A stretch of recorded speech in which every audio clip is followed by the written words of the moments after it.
Hello everyone, welcome to our channel, and today we will see how we can borrow cash on Cash App. So for that, open up the Cash App, and after that you will see this option on top right corner of your settings. Just click on it, then scroll down and click on support,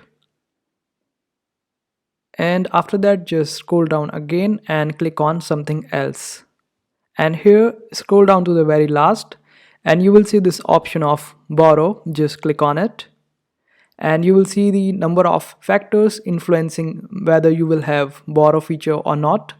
Check whether you are satisfying all the parameters for having a borrow feature, and even if you don't have a borrow feature and you are not satisfying one of the parameters and it is not a major one, then you can always click on contact support at the very end, and after that just start the chat and talk to the customer support and tell them that you want borrow feature to be enabled on your device, and they will be happy to help you, and that's how you do it.